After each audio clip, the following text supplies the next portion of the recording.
General Hospital GH. Spoilers suggest that Jack Brennan, Charles Major, seems like a good guy on all accounts. However, it's hard for fans to truly tell. While he's helped Carly Spencer, Laura Wright, out of a ton of jams, and she seems to be warming up to him, many in Carly's orbit still aren't convinced that he can be trusted. After all, when Brennan first came to town, he immediately began a friendship with Carly to target her ex-husband, Sonny Corinthos, Maurice Bernard. In fact, he attacked her in the middle of Bobby's and turned into a bit of a weird psychopath, which ultimately landed him in prison.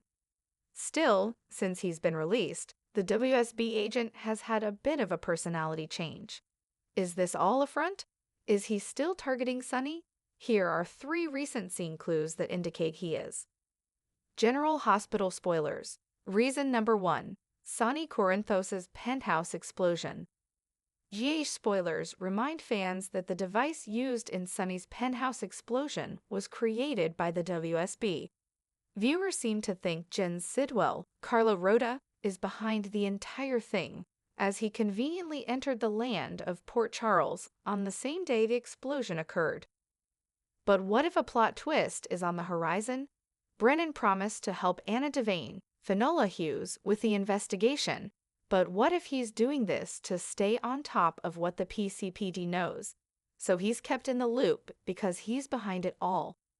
This may also explain the extreme lengths Brennan went to for Carly to help Michael Corinthos, Chad Duell, with his burn recovery.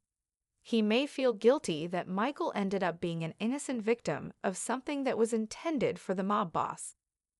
GA spoilers. Reason number 2. Felicia Scorpio's recent warning. Felicia Scorpio, Christina Wagner, warned Carly about Brennan during the week of January 27 to 31. She also reminded her and her fans how Brennan booted Frisco Jones, Jack Wagner, out of the WSB top spot at one point for his own selfish and illegal reasons. This is no coincidence. Felicia is a heroine in Port Charles, with a heart of gold who believes in second chances. The fact that she's concerned about Carly getting closer to Brennan does raise flags about the WSB agent. This is a trend in soaps when a bad guy ends up being a bad guy. One only needs to point at how many people warned Maxie Jones, Kirsten Storms about Peter August, Wes Ramsey, and how he ended up being the ultimate villain in the end. General Hospital spoilers. Reason number 3. Slow burn romance for Carly and Brennan. Lastly, what's up with the slow burn romance between Carly and Brennan? After about 10 months of flirting, the two finally shared a kiss during the week of January 27 to 31. This seems far too long, but have the writers purposely been lagging on securing a barley romance for a good reason? Will he end up being a bad guy simply using Carly to get to Sonny? Both Sonny and Jason Morgan, Steve Burton, seem very wary of the WSB agent, and there might be a good reason for this. Is Brennan still targeting Sonny? Share your thoughts below. The flickering neon lights of Port Charles cast long, wavering shadows across the quiet streets. Inside Bobby's, the familiar hum of conversation filled the air as Carly Spencer nursed a drink, her mind clouded with lingering doubts. Jack Brennan had become a fixture in her life, always appearing just when she needed him most. But was his kindness genuine, or was it all part of a carefully laid trap? Sonny Corinthos had warned her. Jason Morgan had voiced his concerns. Even Felicia Scorpio had pulled her aside just days ago, her voice filled with urgency. "Be careful, Carly," she had said. "Brennan isn't what he seems. You know that better than anyone." Carly sighed, swirling the amber liquid in her glass. Brennan had saved her more times than she could count. He had stood by her when Michael had been caught in the penthouse explosion, going so far as to arrange for top-notch medical care. But was it all guilt, or was he just covering his tracks?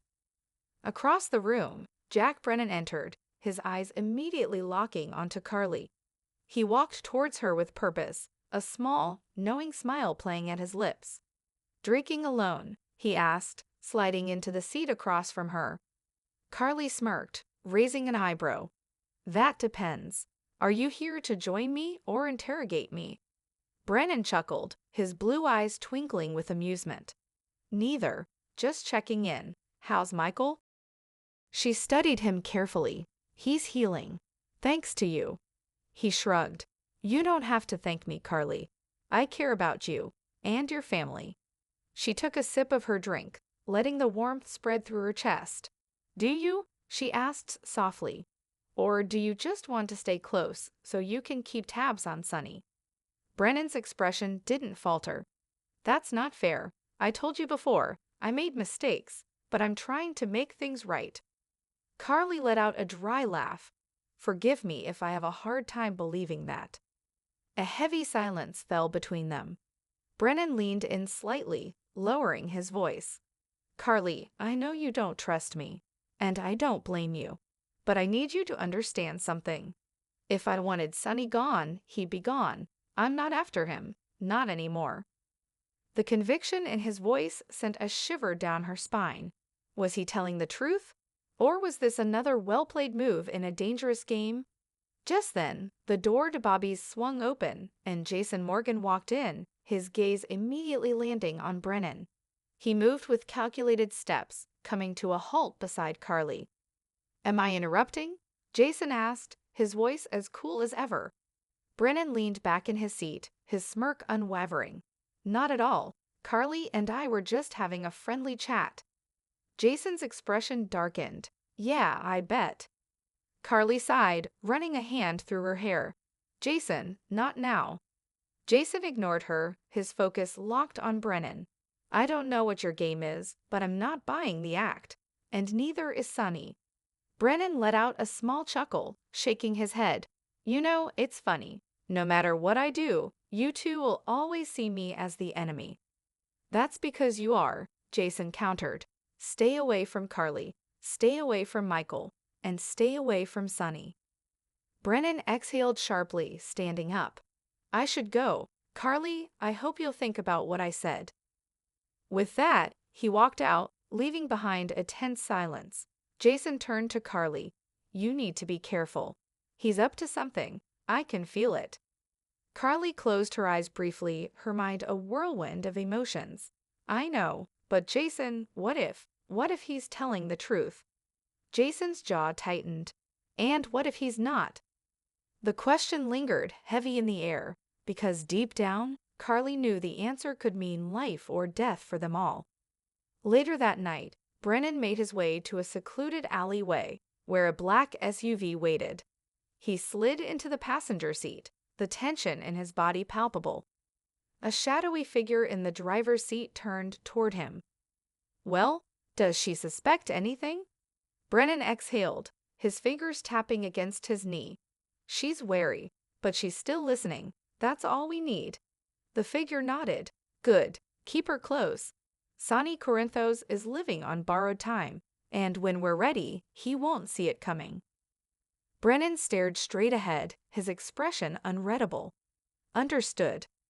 As the SUV pulled away, the weight of his deception settled over him. Carly was right to question him.